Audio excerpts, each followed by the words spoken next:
Bapak Ibu Saudara, sudahkah saudara merenungkan firman Tuhan hari ini? Saya mengajak kita untuk membicarakan satu perihal yang penting sekali, yakni suplemen bagi masa tua. Saya mengajak kita untuk membaca dari Mazmur nomor 92 ayat 13 hingga ayatnya yang ke-16. Firman Tuhan berbunyi demikian. Orang benar akan bertunas seperti pohon korma, akan tumbuh subur seperti pohon aras di Libanon. Mereka yang ditanam di bait Tuhan akan bertunas di pelataran Allah kita. Pada masa tua pun mereka masih berbuah, menjadi gemuk dan segar, untuk memberitakan bahwa Tuhan itu benar, bahwa Ia gunung batuku dan tidak ada kecurangan padanya. Suplemen bagi masa tua. Bapak Ibu Saudara, renungan ini ditujukan baik bagi orang muda maupun bagi orang tua. Bagi orang muda untuk mengingatkan bahwa masa muda hanyalah sementara, dan bagi orang tua bahwa di masa tua pun ada janji Tuhan yang luar biasa bagi orang-orang yang percaya kepada Tuhan. Bapak Ibu Saudaraku, ada satu lagu favorit saya yang sangat saya sukai sejak saya masih anak-anak.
Bapak Ibu Saudaraku, lagu ini luar biasa bukan?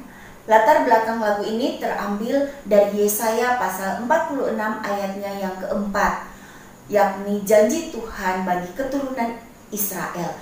Pada waktu itu, orang-orang Israel baru menyadari bahwa ternyata percuma, ternyata sia-sia untuk coba-coba menyembah, mengandalkan Allah-Allah lain, dewa ini dan dewa itu.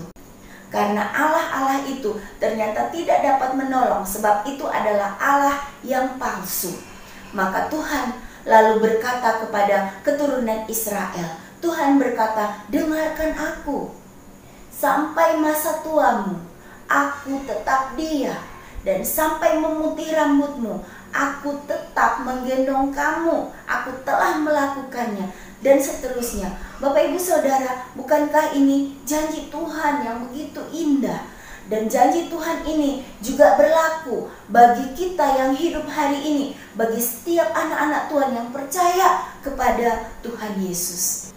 Bapak Ibu Saudaraku, saya mengenal dekat seorang ibu. Ibu ini sudah tua, tetapi di wajahnya beliau masih memancarkan sisa-sisa kecantikan masa lalu. Tetapi semakin dia menjadi tua, sanak saudaranya mulai memberi julukan baru kepada beliau. Apa itu? Yaitu si tukang menyanyi.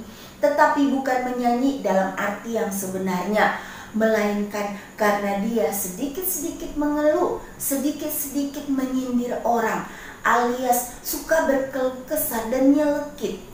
Maka saudaranya menjuluki si tukang menyanyi. Sekalipun sanak saudaranya juga merasa kasihan terhadap ibu ini. Bapak Ibu Saudaraku, tidak semua kita siap untuk menghadapi yang namanya masa tua. Apalagi dunia di sekitar kita itu sangat mendewakan kemudahan. Coba kita tengok iklan di media sosial, di televisi. Semua yang tampil adalah orang-orang muda yang energik, yang cantik, yang cakep. Dan orang tua hanya muncul pada waktu iklan gigi palsu. Bapak Ibu Saudaraku, sehingga di dunia yang seperti ini, saya yakin orang-orang yang menjual suplemen awet muda, suplemen untuk meningkatkan elastisitas kulit, itu pasti akan laku keras sekalipun harganya tidaklah murah. Bapak Ibu Saudaraku, firman Tuhan hari ini menyatakan bahwa Tuhan Yesus tidak berubah. Kebaikannya, kasih setianya, anugerahnya, pemeliharaannya bagi orang-orang yang percaya.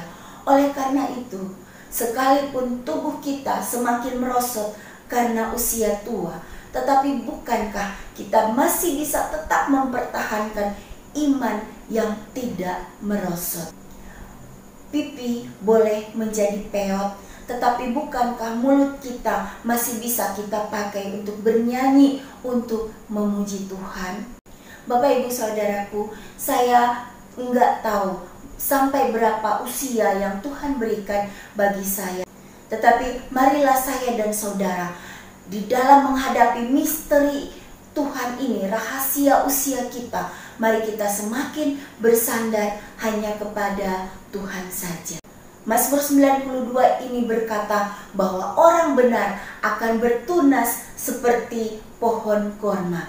Jika saudara benar-benar sungguh-sungguh percaya kepada Tuhan Yesus, orang benar yang dimaksud termasuk diri saudara. Saudara akan bertunas seperti pohon korma, bukan seperti rumput. Kalau rumput hanya sebentar saja semaraknya, begitu panas datang maka dia akan segera layu.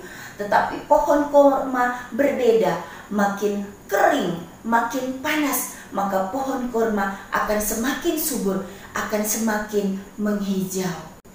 Jadi Bapak Ibu Saudara, masa tua tetaplah bisa merupakan masa kekuatan bagi orang-orang yang mengandalkan Tuhan Yesus. Bahkan firman Tuhan berkata, di masa tua pun orang-orang yang percaya kepada Tuhan masih bisa menjadi berkat bagi banyak orang. Tetapi bagaimana caranya? Caranya adalah dengan bercerita. Tetapi bukan bercerita tentang keluh kesah, bukan bercerita tentang kelemahan masa tua, melainkan bercerita tentang kebaikan Tuhan yang boleh dialami semasa hidup kita. Bercerita tentang iman percaya kepada Tuhan. Cerita orang tua yang percaya kepada Tuhan itu layak untuk dipercaya. Mengapa? Sebab orang muda menang karena semangatnya, tetapi orang tua itu sudah memberi bukti. Bapak Ibu Saudara, demikianlah renungan firman Tuhan hari ini. Kiranya Tuhan memberkati kita, baik yang tua maupun yang muda. Amin.